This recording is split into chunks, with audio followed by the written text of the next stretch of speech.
சரி, நம்ம முன்னாடி பார்த்ததினுடைய தொடர்ச்சியாக இப்போ வந்துட்டு பார்க்கலாம். ஐஎன்எம்மில் பின்வருவனவற்றை பொறுத்துக. சம்பாரான் சத்தியாகிரகம், வகுப்புவாத விருதுனா கம்யூனல் அவார்ட். அகமதாபாத் ஆலை தொழிலாளர்கள் வேலை நிறுத்தம். நெக்ஸ்ட்டு பரதொலி தீர்மானம். சரிங்களா? ஸோ சம்பாரான் சத்தியாகிரகம் அப்படிங்கிறது 1917 நடந்திருக்கும். அப்போ ஏக்கு வந்துட்டு 4 தான். ஸோ இப்போ ஏ அண்ட் டி ஆப்ஷனில் தான் ஏக்கு 4 வந்துட்டு மேட்ச் ஆகுது. அப்போ பிசி ஆப்ஷன் இனிமேட்டு நம்ம பார்க்க தேவையில்லை. இந்த ஏ அண்ட் டி ஆப்ஷன் மட்டும் நம்ம பார்த்தா போதும். அடுத்த வகுப்புவாத விருது 1932 நமக்கு தெரியும். அப்போ பிக்கு வந்துட்டு 2 அப்படிங்கிறது இங்கே ஃபிக்ஸ் பண்ணிக்கலாம். அப்போ ஆன்சர் வந்துட்டு ஆப்ஷன் ஏ. ஸோ அடுத்தது அகமதாபாத் ஆலை தொழிலாளர்கள் வேலை நிறுத்தம் எப்போ அப்படின்னா 1918 நடந்திருக்கும். பரதொலி தீர்மானம் அப்படிங்கிறது 1922. பரதொலி தீர்மானம்னா வந்துட்டு என்னென்னா 1922 பிப்ரவரி 5 சௌரி சௌரா அப்படிங்கிற இடத்துல ஒரு பெரிய அளவில் ஒரு வயலன்ஸ் வந்து நடந்திருக்கும் அப்படின்னு வந்து பார்த்தோம். அதனால தான் காந்தியடிகள் ஒத்துழையாமை இயக்கத்தை ஸ்டாப் பண்ணார் அப்படின்னு வந்து பார்த்தோம். ஆனால் அதுக்கு முன்னாடி அந்த ஒத்துழையாமை இயக்கத்தை ஸ்டாப் பண்ணுறதுக்கு முன்னாடி ஜனவரி மாதம்லாம் வந்துட்டு என்ன சொல்லியிருப்பார் அப்படின்னா, பரதொலியில் இருந்து நாங்கள் வந்துட்டு சட்டமறுப்பு இயக்கத்தை ஸ்டார்ட் பண்ண போகிறோம், வரிகுடா இயக்கத்தை ஸ்டார்ட் பண்ண போகிறோம் அப்படிங்கிற மாதிரி காந்தி வந்து சொல்லிகிட்டு இருப்பாங்க. ஆனால் அந்த ஒரு தருணத்தில் தான் சௌரி சௌரா ஈவெண்ட் நடந்தனால காந்தியடிகள் ஒத்துழையாமை இயக்கத்தையே ஃபுல்லாக ஸ்டாப் பண்ணுறார். ஒருவேளை சௌரி சௌரா நடக்கலை அப்படின்னா காந்தியடிகள் பரதொலியில் இருந்து என்ன ஸ்டார்ட் பண்ணியிருப்பாருன்னா வரிகுடா இயக்கத்தை ஸ்டார்ட் பண்ணியிருப்பார். ஸோ அதுதான் அந்த வரிகுடா இயக்கத்தை ஸ்டார்ட் பண்ணக்கூடியது தான் இந்த பரதொலி தீர்மானம் அப்படின்னு வந்து சொல்லுவாங்க. அதுவும் 1922 ஜனவரி மாதத்தில் வந்து நடந்திருக்கும். நெக்ஸ்ட்டு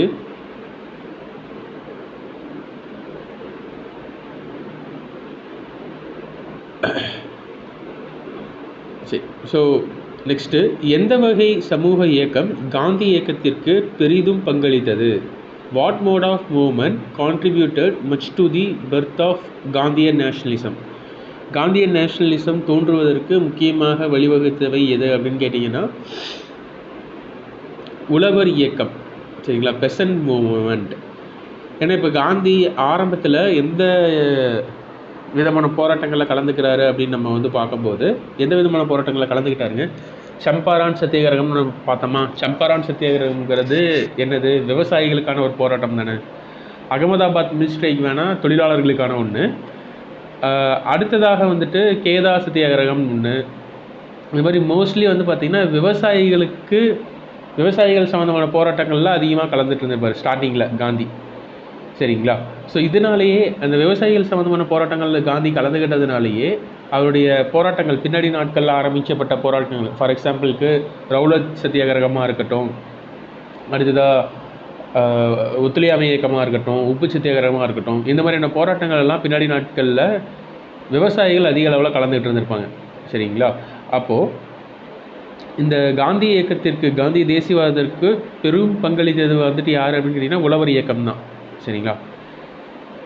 மிலிட்டன்ட் மூமெண்ட் அப்படின்னா வந்துட்டு வந்து தீவிரவாதிகள் இயக்கம் அப்படின்னு பார்த்தோம் தானே. 1905 1917 வரைக்கும் அதான் சொல்லுவாங்க. லெஃப்ட் லீனிங் மூமெண்ட், இடதுசாரி இயக்கம் அப்படின்னா இந்த கம்யூனிஸ்ட் இயக்கங்கள் அப்படின்னு சொல்லுவாங்க. ட்ரைபல் மூமெண்ட் அப்படின்னா பழங்குடியினர்களுடைய இயக்கங்கள். ஸோ இதெல்லாம் வந்துட்டு எதுவும் இல்லை. ஆன்சர் வந்து உழவர் இயக்கம் தான்.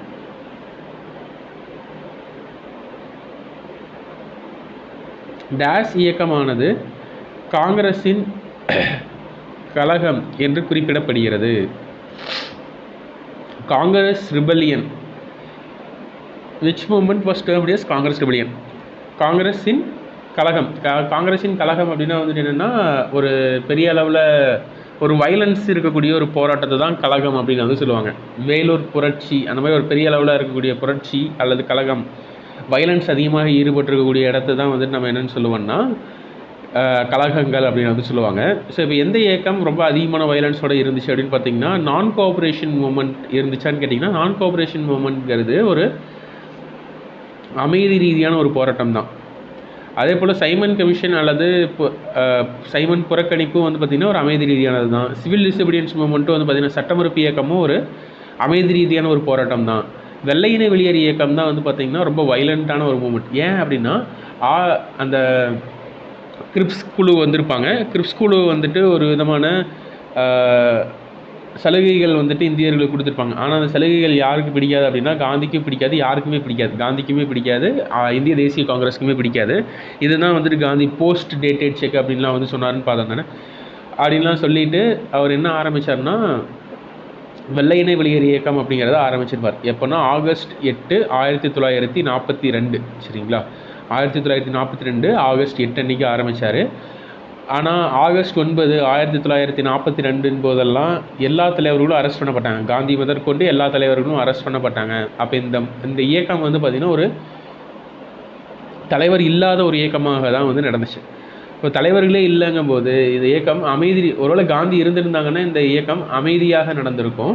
ஆனால் தலைவர்களே இல்லை அப்படிங்கும்போது இந்த இயக்கம் என்னவாக மாறிடுச்சுன்னா வயலண்ட்டாக மாறிடுச்சு. ஸோ அதனால தான் இதை காங்கிரஸின் கழகம் அப்படின்னு வந்து சொல்கிறாங்க. Next, which among the following was not suggested by Nehru report? பின்வருவனவற்றில் நேரு அறிக்கையில் பரிந்துரைக்கப்படாதவை எவை? ஸோ நேரு அறிக்கை அப்படிங்கிறது உங்களுக்கு இப்போது எப்போ வந்துச்சு, எதற்காக வந்துச்சு அப்படிங்கிறதெல்லாம் உங்களுக்கு புரிஞ்சிருக்குன்னு நினைக்கிறேன். நான் மறுபடியும் வேணால் இன்னொரு முறை எக்ஸ்பிளைன் பண்ணுறேன். 1922 சௌரி சௌரா நடந்துருச்சுங்களா, அதோட ஒத்துழையாமை இயக்கம் ஸ்டாப் பண்ணப்படுது. ஒத்துழையாமை இயக்கம் ஸ்டாப் பண்ணப்பட்டதுக்கு பிறகு காங்கிரஸ்குள்ளேயே 2 விதமான பிரிவினர் வந்து உருவாயிடுறாங்க. ஒரு சிலர் ஒத்துழையாமை இயக்கம் ஸ்டாப் பண்ணப்பட்டதுனால நம்ம வந்து கட்சி அரசியலில் ஈடுபடலாம், தேர்தல் அரசியலை நின்று எம்எல்ஏவோ அல்லது எம்பியாவோ ஆகி பிரிட்டிஷ் பாராளுமன்ற அதாவது இந்திய பாராளுமன்றம் அல்லது பிரிட்டிஷனுடைய ஆட்சியை வந்துட்டு கவுக்கிறதுக்கு என்னென்னலாம் பண்ண முடியுமோ அதெல்லாம் நம்ம பண்ணலாம் அப்படின்னு ஒரு குழு சொல்கிறாங்க. அவங்க சுயராஜ்ய குழு அப்படின்னு வந்து சொல்லுவாங்க. இன்னொரு குழு வந்துட்டு என்னென்னா, காந்தி சொன்னது போல் கன்ஸ்ட்ரக்டிவ் ஒர்க்கில் ஈடுபடுறது, மக்களை அடுத்த போராட்டத்துக்கு தயார்படுத்துறதுக்கான இயக்கங்களில் வந்துட்டு ஈடுபடுறது அப்படின்ட்டு ஒரு விதமான போராட்டங்கள் வந்து நடத்திட்டு இருந்திருப்பாங்க. ஸோ இந்த மாதிரி 2 குழுவாக பிரிஞ்சிருவாங்க. அப்போது இவங்க இன்னொரு குழு வந்து பார்த்திங்கன்னா சுயராஜ்ய கட்சின்னு தனியாக ஆரம்பித்து அந்த கட்சி போய் எலெக்ஷன்லாம் நிற்க ஆரம்பித்து தேர்தலில் நிற்க ஆரம்பித்து அவங்க எம்பி எம்எல்ஏஸாக ஆயிடுவாங்க. சரிங்களா, இந்த மாதிரியான ஒரு காலகட்டத்தில் 1927 சைமன் குழு அப்படிங்கிற ஒன்று யார் நியமிக்கிறாங்கன்னா பிரிட்டிஷ் அரசாங்கம் நியமிக்குது. எதற்காக சைமன் குழு அப்படின்னா 1919 ஒரு சட்டம் கொண்டு வந்தாங்கன்னு பார்த்தோம். அந்த சட்டத்தின்படி 10 வருடங்களுக்கு பிறகு இந்த சட்டம் எப்படி ஒர்க் ஆகுது அப்படிங்கிறத அனலைஸ் பண்ணணும், சரிங்களா, ரிவ்யூ பண்ணணும் அப்படின்ட்டு சொல்லியிருந்தாங்க. அப்போ அதை ரிவ்யூ பண்ணுறதுக்கான ஒரு அமைப்பு தான் சைமன் குழு. சைமன் குழுவில் யாருமே வந்துட்டு இந்தியர்கள் கிடையாது. அப்போ இந்தியர்கள் இல்லை அப்படிங்கிறதுனால எல்லாருமே அதை புறக்கணிச்சிருப்போம். அதான் சைமன் புறக்கணிப்புன்னு நம்ம வந்து பார்த்துருப்போம். ஸோ இப்போ இப்படி எல்லாம் பண்ணிகிட்டு இருக்கும்போது அப்போ இருந்த வெளியுறவுத்துறை அமைச்சர் வந்து என்ன சொல்லியிருப்பாருன்னா ஒரு சேலஞ்ச் வந்து வச்சுருப்பார். ஒருவேளை உங்களால் முடிஞ்சால் எல்லாத்தினாலையும் ஏற்றுக்கொள்ளப்படக்கூடிய இந்தியர்கள் எல்லாத்தினாலையும் ஏற்றுக்கொள்ளப்படக்கூடிய ஒரு அரசியலமைப்பை உருவாக்கி காட்டுங்க, நீங்கள் சைமன் குழுவை குற்றம் சொல்கிறீங்க தானே அப்படின்ட்டு வந்து சொல்லியிருப்பார். அப்போ அந்த இதை ஏற்றுக்கிட்டு மோதிலால் நேரு தலைமையில் ஒரு குழு உருவாக்கப்பட்டு ஒரு அரசியலமைப்பை எழுதுகிறாங்க. அந்த அரசியலமைப்பில் அதை தான் வந்து நம்ம என்னென்னு சொல்கிறோம்னா நேரு ரிப்போர்ட், நேரு அறிக்கைன்னு சொல்லுவோம். இப்போ இதில் எது இடம் பெறலை அப்படிங்கிறதான் கேட்குறாங்க. ஸோ என்ன அப்படின்னு கேட்டிங்கன்னா இந்தியர்களை மேலாட்சி அதிகாரத்தை முன்மொழிந்தது. சரிங்களா, ஸோ இது வந்து பார்த்திங்கன்னா தமிழில் தப்பாக கொடுத்துருக்காங்க, இங்கிலீஷில் வந்துட்டு கரெக்டான இதை கொடுத்து proposed dominion status for India. Dominion ஸ்டேட்டஸ்னால் வந்துட்டு என்னென்னா அதான் இந்தியாவுக்கு தன்னாட்சி வழங்குதல் தான் அப்படி சொல்கிறாங்க. சரிங்களா, ஸோ ப்ரப்போஸ்டு டொமினியன் ஸ்டேட்டஸ் நான் வந்து கூட முன்னாடி கூட சொன்னேன். நேரு ரிப்போர்ட்டில் வந்து என்ன கேட்டிருந்தாங்கன்னா டொமினியன் ஸ்டேட்டஸ் தான் கேட்டிருந்தாங்க. ஆனால் வந்துட்டு முழு சுதந்திரம் தான் வேணும் அப்படின்னு யார் கேட்டிருப்பாங்க? நேரு, அடுத்ததாக சுபாஷ் சந்திர போஸ், ஸ்ரீனிவாச ஐயங்கார், இவங்கெல்லாம் வந்து கேட்டிருப்பாங்க. ஸோ அதனால் கேட்டுட்டு அவங்கள சமாதானப்படுத்துவதற்காக என்ன சொல்லியிருப்பாங்கன்னா நம்ம இதை முதல்ல கேட்டு பார்ப்போம், இதை கொடுக்குறாங்களான்னு. ஒருவேளை கொடுக்கல அப்படின்னா வேணால் நம்ம அடுத்தது முழு சுதந்திரம் கேட்கலாம் அப்படின்ட்டு அவங்கள சமாதானப்படுத்திருப்பாங்கன்னு பார்த்தோம். இதனாலேயே வந்துட்டு இவங்க 3 பேர் சேர்ந்து ஒரு தனியாக ஒரு கட்சி ஆரம்பித்தாங்கன்னு பார்த்தோம். சரிங்களா, ஸோ ஃபஸ்ட்டு பாயிண்ட் வந்து correct. Second, committee of defence was proposed at the centre. மையத்தில் ஒரு பாதுகாப்பு குழு முன்மொழியப்பட்டது. ஸோ இதுவும் வந்துட்டு இருந்துச்சு.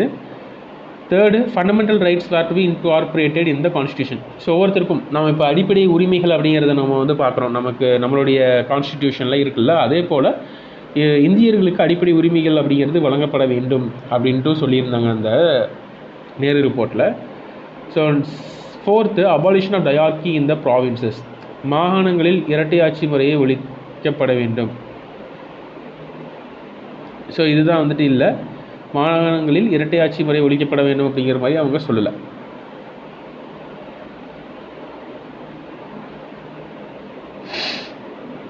The organization formed by Indian students residing in Germany during First World War was. சரிங்களா, இந்திய மாணவர்கள் இருக்காங்களா, அவங்க எல்லாருமே வந்துட்டு பார்த்தீங்கன்னா ஜெர்மனியில் இருந்த இந்திய மாணவர்கள்லாம் சேர்ந்து ஒரு ஆர்கனைசேஷனை வந்து ஃபார்ம் பண்ணியிருக்காங்க. அந்த ஆர்கனைசேஷனுக்கு பேர் என்னன்னு கேட்குறாங்க. இந்த ஆர்கனைசேஷன் ஃபஸ்ட்டு வேர்ல்டு வரும்போது இருந்திருக்கும். சரிங்களா, இதுக்கான பேர் வந்து என்னென்னா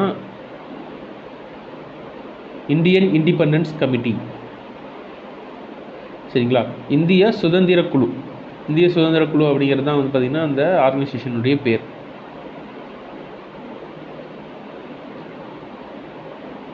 British journalist ridiculed dash as the kindergarten stage of revolution.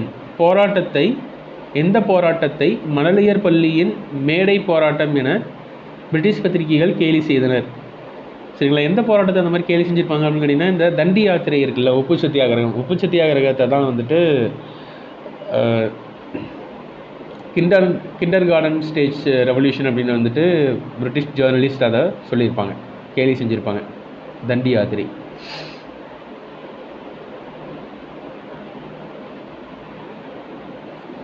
Next, arrange the following events in the correct sequence of Indian national movement.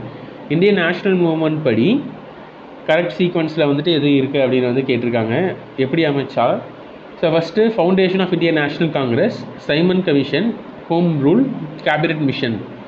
So இதில் வந்துட்டு பார்த்திங்கன்னா ஃபஸ்ட்டு என்ன தான் வரும்? Foundation of Indian National Congress தான் வரும் அப்படிங்கிறது நமக்கு தெரியும். சப்போ ஒன்று தான் ஃபஸ்ட்டு. சைமன் குழு, ஹோம் ரூல், கேபினெட். சைமன் குழு 1927 தான் வந்துச்சுன்னு பார்த்தோம்.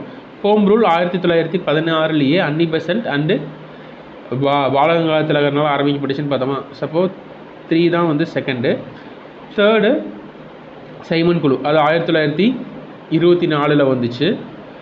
அமைச்சர் அவை குழு, கேபினட் மிஷன் எப்போ வந்துச்சுன்னு பார்த்தாங்க? 1946.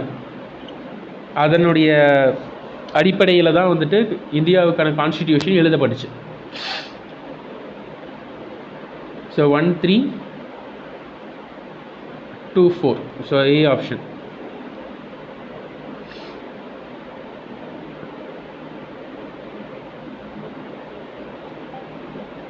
ஸோ இதுவும் வந்துட்டு ஒரு க்ரோனாலஜிக்கல் ஈவெண்ட்ஸ் தான். இதுவும் நம்ம நேற்றே பார்த்தது தான் முன்னாடி வீடியோவில். Arrange the following events in chronological order. பின்வரும் நிகழ்வுகளை கால வரிசைப்படி ஒழுங்கமைக்கவும். ஸோ இதில் ஃபஸ்ட்டு எது நடந்துச்சு அப்படின்னு பார்த்தீங்கன்னா சிம்லா கான்ஃபரன்ஸ் தான் நடந்திருக்கும்.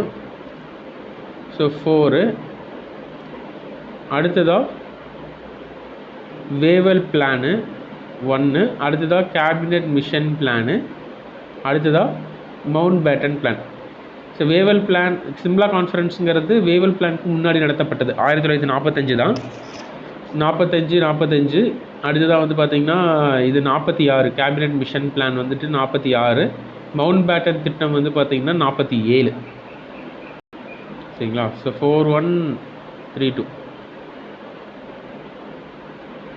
4321.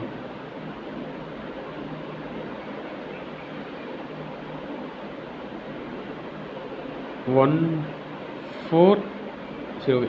இதில் வந்துட்டு ஏதோ மிஸ்டேக் இருக்குது. சரி, இதை மாற்றிக்கிங்க. ஸோ வேவல் திட்டம் தான் அப்படின்னா ஃபஸ்ட்டு வருது. இதுதான் ஒன்று. சிம்லா கான்ஃபரன்ஸ் அதுக்கு பிறகு தான் நடக்குதுன்னு சொல்கிறாங்க. ஸோ இதோட நான் ஒரு தடவை செக் பண்ணிவிட்டு உங்களுக்கு நான் திரும்ப அப்புறமா அப்டேட் பண்ணுறேன்.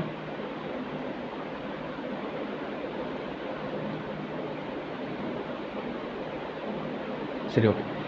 அசர்ஷன் ஏ, கூற்று. முஸ்லீம் லீக் 22 டிசம்பர் 1939 மீட்பு நாளாக கொண்டாடியது. சரிங்களா. காரணம் என்ன அப்படின்னா இந்தியாவின் வைஸ்ராய் இந்திய தேசிய காங்கிரஸை கலந்தோசிக்காமல் இந்தியாவும் 2வது உலகப் போரில் இணைந்ததாக அறிவித்ததினால் அனைத்து மாகாண காங்கிரஸ் அரசாங்கங்கள் தங்கள் எதிர்ப்பின் வெளிப்பாடாக அரசாங்க பொறுப்பிலிருந்து விலகினர். சரிங்களா. ஆக்சுவலி வந்துட்டு 1920 என்ன நடந்துச்சு? ஒரு சட்டம் வந்து கொண்டு வராங்க. மாண்டகு செம்ஸ்ஃபோர்ட் சட்டம். அதில் வந்து கேட்டது தன்னாட்சி, ஆனால் அவங்க கொடுத்தது இரட்டை ஆட்சி. அதனாலேயே வந்து காங்கிரஸ் என்ன பண்ணலன்னு சொன்னாங்க, எலெக்ஷனில் நிற்கலை. அதுக்கு பிறகு 1935 இந்திய அரசாங்க சட்டம் வரும். இந்திய அரசாங்க சட்டத்தில் இவங்க கேட்ட மாதிரி தன்னாட்சியை வந்து கொடுத்துருப்பாங்க, ரெஸ்பான்சிபிள் கவர்மெண்ட்டாக கொடுத்துருப்பாங்க. அதனால் காங்கிரஸ் வந்துட்டு என்ன பண்ணியிருப்பாங்க, 1937 நடந்த எலெக்ஷனில் நின்றுருப்பாங்க. நின்று அவங்க தான் எல்லா பக்கமும் ஜெயிக்கவும் செஞ்சுருப்பாங்க. சரிங்களா, தமிழ்நாட்டிலையுமே கூட காங்கிரஸ் தான் ஜெயிச்சிருக்கும், ராஜாஜி முதலமைச்சராக இருந்திருப்பார். ஸோ இப்படி இருக்கக்கூடிய ஒரு சூழ்நிலை தான் 1937. ஆனால் 1939 இரண்டாம் உலகப் போர் வந்து ஸ்டார்ட் ஆகுது. அந்த இரண்டாம் உலகப் போர் ஸ்டார்ட் ஆனோடனே என்ன பண்ணிடுறாங்க அப்படின்னா, பிரிட்டிஷ் வந்துட்டு இந்தியர்களை கேட்காமலே முதலாம் உலகப் போரில் இந்தியாவும் இரண்டாம் உலகப் போரில் இந்தியாவும் கலந்து கொள்ளுவாங்க அப்படிங்கிற மாதிரி ஒரு ஸ்டேட்மெண்ட்டாக கொடுத்துருவாங்க. யாரை கேட்காமே, இந்தியர்களை கேட்காமே. அதனால நம்ம இந்தியாவில் இருக்கக்கூடிய பாராளுமன்றத்தில் இருக்கக்கூடிய அமைச்சர்கள், எம்எல்ஏஸ், எம்பிஸ்லாம் என்ன பண்ணுவாங்கன்னா ரிசைன் பண்ணிடுவாங்க. சரிங்களா. ஸோ அந்த ரிசைன் பண்ணனால தான் வந்துட்டு பார்த்தீங்கன்னா டே ஆஃப் டெலிவரன்ஸ், மீட்பு நாள் அப்படின்ட்டு 22 டிசம்பர் 1939 முஸ்லீம் லீக் வந்து கொண்டாடிட்டாங்க. சரிங்களா. அப்போ இந்த இடத்துல கூற்று கரெக்டு தான், அதே போல் கூற்றுக்கு கூறப்பட்டிருக்கக்கூடிய காரணமும் கரெக்டு தான்.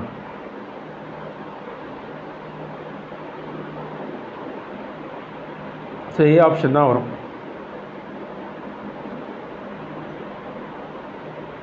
ஸோ நெக்ஸ்ட்டு கூற்று, ராம்சே மெக்டொனால்ட் வழங்கிய வகுப்புவாரி ஒதுக்கீட்டை காந்தியடிகள் எதிர்த்தார். Gandhi opposite the communal award of Ramsay MacDonald. So இது வந்துட்டு கரெக்டு தான். ஸோ காந்தி வந்து என்ன தான் பண்ணார், ராம்சே மெக்டொனால்ட் வழங்கிய கம்யூனல் அவார்டை எதிர்க்க தான் செஞ்சார். எதற்காக எதிர்த்தார்? To get the dominant status from the British. Dominant status வாங்குவதற்காகவா? டொமினன்ட் ஸ்டேட்டஸ் வந்துட்டு வாங்குவதற்காக தான் வந்துட்டு காந்தி எதிர்த்தாருன்னு சொல்லியிருக்காங்க. ஸோ அந்த மாதிரி கிடையாது. காந்தி வந்துட்டு இது என்னவாக நினச்சாருன்னா, கம்யூனல் அவார்டு வந்துட்டு இந்தியர்களை பிரிக்கக்கூடியதாக இருந்துச்சு.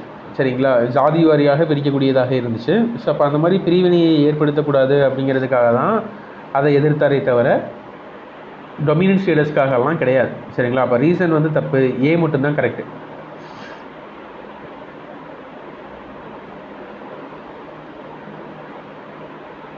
Whose writing inspired Gandhi for civil disobedience movement in South Africa. தென் ஆப்பிரிக்காவில் காந்தியின் சட்ட மறுப்பு இயக்கத்திற்கு யாருடைய படைப்பு உத்வேகம் கொடுத்தது? ஸோ யாருடைய படைப்பு அப்படின்னு பார்த்தீங்கன்னா ஹென்றி டேவிட் தோரோ. சரிங்களா. காந்தி வந்துட்டு இந்தியாவுக்கு 1915 தான் வந்தாருன்னு நம்ம வந்து பார்த்தோம். 1915க்கு முன்னாடி வரைக்கும் அவர் எங்கே தான் இருந்திருப்பார் அப்படின்னா சவுத் ஆஃப்ரிக்காவில் தான் இருந்திருப்பார். சவுத் ஆஃப்ரிக்காவில் ஒரு ட்ரெயினில் ஃபஸ்ட்டு சவுத் ஆஃப்ரிக்காவுக்கு போகும்போது ட்ரெயினில் ட்ராவல் பண்ணி போவார். ட்ரெயினில் ட்ராவல் பண்ணி போகும்போது பிரிட்டிஷ்காரங்க மட்டும் இங்கிலீஷ் மட்டும்தான் வந்துட்டு ஃபஸ்ட் கிளாஸில் போகணும். ஆனால் இவர் வந்துட்டு நிறைய பணம் இருக்கிறனால ஃபஸ்ட் கிளாஸில் டிக்கெட் எடுத்துகிட்டு போயிருப்பார். ஆனால் இவர் வந்து இங்கிலீஷ்காரர் கிடையாது தானே, அதனால் இவரை தூக்கி செயின்ட் பீட்டர்ஸ்பர்க் அப்படிங்கிற ஸ்டேஷன் வரும்போது இவரை தூக்கி வெளியில் எரிஞ்சிருவாங்க. அதுக்கு பிறகு தான் இந்த மாதிரியான ப்ராப்ளம்ஸ் இருக்குது அப்படிங்கிறதே அவருக்கு தெரியும். அதுக்கு முன்னாடி வரைக்கும் இந்தியாங்கிறது அடிமைப்பட்டு இருக்கிறதே அவருக்கு சரியாக தெரியாதுன்னு தான் அந்த மாதிரி தான் சொல்லியிருப்பாங்க. ஆனால் இதுக்கு பிறகு தான் இந்த மாதிரியான ப்ராப்ளம்ஸ் இருக்குன்னே அவருக்கு தெரியும். அதற்கு பிறகு தான் சவுத் ஆஃப்ரிக்கா போய் அங்கே இருக்கக்கூடிய மக்களுக்காக போராட்டங்களை நடத்தி அவங்களுக்கான உரிமைகளை வந்து வாங்கி தந்திருப்பார். அங்கே தான் வந்துட்டு அவர் புதிய விதமான ஒரு மெத்தடை கண்டுபிடிக்கிறார். அதான் சத்தியாகிரகம். சரிங்களா. ஸோ சத்தியாகிரகம் மெத்தடை கண்டுபிடிச்சிட்டு வந்துட்டு அந்த மெத்தடை இங்கே இந்தியாலையும் இம்ப்ளிமெண்ட் பண்ணிலையா பார்க்குறாரு.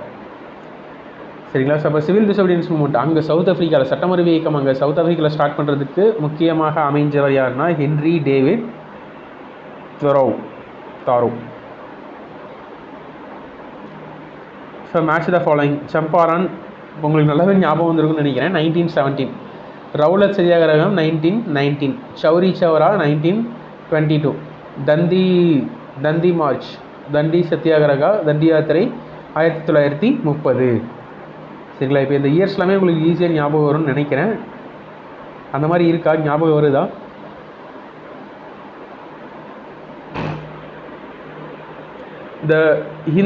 The newspaper Harijan was started by ஹரிஜன்கிற நியூஸ் பேப்பர் காந்திஜி தான் ஸ்டார்ட் பண்ணுவார். எதற்கு பிறகு அப்படின்னா இந்த பூனா ஒப்பந்தம்னு ஒன்று போட்டாங்க தானே. பூனா ஒப்பந்தம் எதற்கு போடப்பட்டுச்சு? ராம்சே மெக்டொனால்ட் கொடுத்த கம்யூனல் அவார்டை நீக்குவதற்காக போடப்பட்டது தான். சரிங்களா. ராம்சே மெக்டொனால்ட் கொடுத்த அந்த கம்யூனல் அவார்டில் தனி தொகுதிகள் ஷெட்யூல்டு காஸ்ட்டுக்கு வழங்கப்பட்டிருந்துச்சு. தனி தொகுதிகள்னால் வந்துட்டு என்னென்னா, இப்போ 2 விதமான தொகுதிகள் இருக்குது. தனி தொகுதிகள், ரிசர்வ்டு தொகுதிகள். இப்போ நமக்கு இருக்கக்கூடிய இப்போ நார்மலாக நம்ம இப்போ ஃபாலோ பண்ணக்கூடியது ரிசர்வ் தொகுதி. இப்போ எக்ஸாம்பிளுக்கு ஒரு தொகுதியை ஷெட்யூல்டு காஸ்ட்கான தொகுதியை அறிவிச்சிட்டாங்கன்னா, அங்கே வந்துட்டு யார் மட்டும் தான் நிற்க முடியும்? ஷெட்யூல்டு காஸ்ட் மட்டும் தான் நிற்க முடியும். ஷெட்யூல்டு காஸ்ட்டை சேர்ந்த ஒரு நபர் தான் நிற்க முடியும். ஆனால் ஓட்டு போடக்கூடியது எல்லாருமே ஓட்டு போடலாம் தானே. ஆனால் தனி தொகுதிகள்ங்கிறது அப்படி கிடையாது. தொகுதியில் நிற்கக்கூடியதும் யாராக இருக்கணும்னா ஷெட்யூல்டு காஸ்ட்டை சேர்ந்த ஒரு நபராக இருக்கணும். ஓட்டு போடக்கூடியவர்களும் ஷெட்யூல்டு காஸ்ட் நபர்கள் மட்டும்தான் ஓட்டு போட முடியும். அதுதான் வந்து தனி தொகுதிகள். அதை தான் யார் எதிர்த்தாங்கன்னா காந்தியடிகள் எதிர்த்தார். அதற்கு பிறகு 2 பேரும் வந்துட்டு பேசி ஒப்பந்தம் போடுறாங்க. அந்த ஒப்பந்தம் தான் வந்துட்டு என்ன அப்படின்னா பூனா ஒப்பந்தம். சரிங்களா? ஸோ அப்போ அம்பேத்கர் வந்துட்டு எந்த மாதிரியான ப்ராப்ளம்ஸ் வந்துட்டு இருக்குது, அன்டச்சபிலிட்டி அப்படின்னு ஒன்று இருக்குது, டிஸ்கிரிமினேஷனுங்கிறது இருக்குது, இந்த மாதிரிலாம் இருக்குது அப்படிங்கிறது காந்திக்கு வந்து சொல்லி புரிய வைக்கிறாரு. அப்போது ஹரிஜன மக்களுடைய நலனையும் மேம்படுத்தணும் அப்படிங்கிறதுக்காக வந்துட்டு என்ன பண்ணுறாருன்னா காந்தி ஹரிஜன் அப்படின்னு சொல்லக்கூடிய ஒரு நியூஸ் பேப்பர் ஆரம்பிப்பார். ஹரிஜன் சேவா ஃபண்ட் அப்படின்னு ஒரு ஃபண்டை ஆரம்பிப்பார். சரிங்களா? அதன் மூலமாக ஹரிஜன மக்களுக்காக உதவி செய்யணும் அப்படிங்கிறதுக்காக அந்த ஃபண்டை வந்து ஆரம்பிச்சிருப்பார் காந்தி. ஸோ நெக்ஸ்ட்டு பூனா ஒப்பந்தம் யாருக்கும் நடுவில் சைன் பண்ணப்பட்டுச்சு? மகாத்மா காந்திக்கும் அம்பேத்கருக்கும் இடையில். ஸோ இதில் வந்துட்டு MC ராஜாவும் சைன் போட்டிருப்பார் தமிழ்நாட்டிலேருந்து போய். Which award did Gandhi returns during the நான் கோஆப்ரேஷன் மூமெண்ட்? சரிங்களா? ஒத்துழையாமை இயக்கத்தை ஸ்டார்ட் பண்ணுறதுக்கு முன்னாடி ஒரு அவார்டை அவர் என்ன பண்ணியிருப்பார், திரும்ப கொடுத்துட்டு பிரிட்டிஷ்கிட்டேருந்து வாங்கின அவார்டை திரும்ப கொடுத்துட்டு ஆரம்பிச்சிருப்பாருன்னு பார்த்துருப்போம். நோட்ஸ்லையும் எழுதியிருப்பீங்க. ஃபஸ்ட் பாயிண்ட்டாக ஒத்துழையாமை இயக்கத்தில் ஸ்டார்ட் பண்ணும்போதே நீங்கள் எழுதியிருப்பீங்க. என்ன விருது அப்படின்னா கைசர்-இ-ஹிந்த். கைசர்-இ-ஹிந்துங்கிற அவார்டை இருந்தால் காந்தி வந்துட்டு பிரிட்டிஷ்கிட்டே திரும்பி கொடுத்துட்டு ஆகஸ்ட் 1, 1920ஆம் ஆண்டு ஒத்துழையாமை இயக்கம் அப்படிங்கிறத ஸ்டார்ட் பண்ணுறாங்க. இந்த ஒத்துழையாமை இயக்கத்தோடு எதெல்லாம் மெர்ஜாக போகுது அப்படின்னு கேட்டிங்கன்னா ரவுலட் சத்தியாகிரகம், அடுத்ததான் வந்து பார்த்திங்கன்னா கிலாஃபத் இயக்கம், இதெல்லாமே வந்துட்டு மெர்ஜாகி தான் வந்துட்டு நான் கோஆப்ரேஷன் மூமெண்ட்ங்கிறது ஸ்டார்ட் பண்ணப்படுது. காந்தி வந்துட்டு இதை ஆரம்பிக்கிறதுக்கு முன்னாடி என்ன வார்த்தை சொல்கிறாரு அப்படின்னா, நம்ம ஒத்துழைக்கிறதுனால தான் பிரிட்டிஷ் ஆட்சி வந்து நிலைச்சிட்டு இருக்கு. நம்ம ஒத்துழைக்கலை அப்படின்னா வந்து என்ன ஆயிரும், பிரிட்டிஷ் ஆட்சி 1 வருஷத்தில் வெளியில் போயிடும் அப்படின்னு சொல்லி தான் வந்துட்டு ஆரம்பிப்பார். ஆனால் 1 வருஷத்துலலாம் பிரிட்டிஷ் ஆட்சி போகாது. சரிங்களா? பிறகு 1922 சௌரி சௌரா இயக்கத்தின் சௌரி சௌரா அப்ரைசிங்னால் வந்து என்ன பண்ணிடுவாங்க, இன்சிடென்ட்னால ஒத்துழையாமை இயக்கத்தையே ஸ்டாப் பண்ணிடுவாங்க. வென் வாஸ் பூர்ண ஸ்வராஜ் டிக்ளேர்டு? பூர்ண ஸ்வராஜ் எப்போ டிக்ளேர் பண்ணாங்க? முன்னாடியே நம்ம பார்த்தோம், 26 ஜனவரி 1930ஆம் ஆண்டு. எப்போ டிக்ளேர் பண்ணாங்க அப்படின்னா லாகூர் காங்கிரஸ் மாநாட்டில் தான் டிக்ளேர் பண்ணியிருப்பாங்க. 1929 லாகூர் காங்கிரஸ் மாநாட்டில் யார் தலைவராக இருந்தார்னா ஜவஹர்லால் நேரு. ஏன் லாகூர் காங்கிரஸ் மாநாட்டுக்கு ஜவஹர்லால் நேரு தலைவராக்குனாங்க அப்படின்னா 1928 நேரு ரிப்போர்ட்னு ஒன்று வந்துச்சு. நேரு ரிப்போர்ட்டில் டொமினியன் ஸ்டேட்டஸ் தான் கேட்டிருப்பாங்க. ஆனால் காங்கிரஸ்குள்ளே இருந்த இளைஞர்கள்லாம் வந்து என்ன பண்ணியிருப்பாங்கன்னா முழு சுதந்திரம் தான் வேணும் அப்படின்ட்டு கேட்டிருப்பாங்க. அதில் முக்கியமான ஆட்கள் யாருன்னா ஜவஹர்லால் நேரு, சுபாஷ் சந்திர போஸ், ஸ்ரீனிவாச ஐயங்கார். அப்போ இந்த யங் நேஷ்னலிஸ்ட் எல்லாத்தையும், அதாவது இந்த மாதிரி இருக்கக்கூடிய இளைஞர்கள் இருக்காங்கள்ல, தேசியவாத இளைஞர்கள் இருக்காங்கள்ல, ஸோ அந்த எங்கே இருக்கக்கூடிய தேசியவாதிகள் எல்லாத்தையும் சாட்டிஸ்ஃபை பண்ணணும் அப்படிங்கிற ஒரு காரணத்துக்காக தான் வந்துட்டு ஜவஹர்லால் நேரு 1929 லாகூர் காங்கிரஸ் மாநாட்டுக்கு தலைவராக்கியிருப்பாங்க. அவர் தான் வந்துட்டு என்ன பண்ணுறாருன்னா பூர்ண ஸ்வராஜ் அப்படிங்கிறத கொண்டு வர்றாரு. பூர்ண ஸ்வராஜ்னால் எதுவும் இல்லை, நமக்கான சுதந்திர நாள், முழு சுதந்திரம் கிடைச்ச நாள் 26 ஜனவரி 1930 அப்படின்ட்டு அவங்களே சொல்லிட்டு கொண்டாடியிருப்பாங்க. சரிங்களா? பிரிட்டிஷ் வந்து கொடுக்கல, ஆனால் நாமளே வந்து என்ன பண்ணிட்டோம், இன்றைக்கி தான் வந்துட்டு இவங்களுக்கான சுதந்திர நாள் அப்படின்ட்டு சொல்லிட்டு கொண்டாடியிருப்போம். சரிங்களா? ஸோ அதான் இந்த பாயிண்ட்.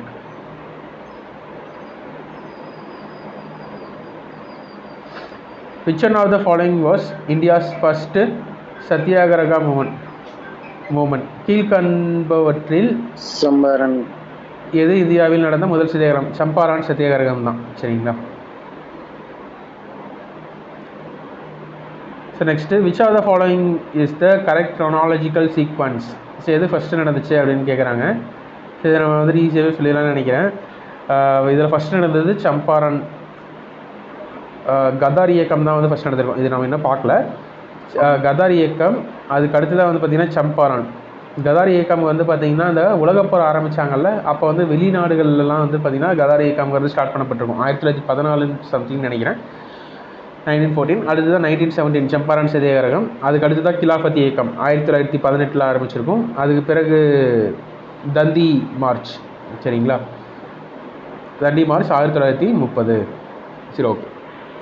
ஸோ இதோட நம்ம வந்துட்டு இன்றைக்கி வந்துட்டு கிளாஸ் வந்துட்டு இது பண்ணிக்கலாம்.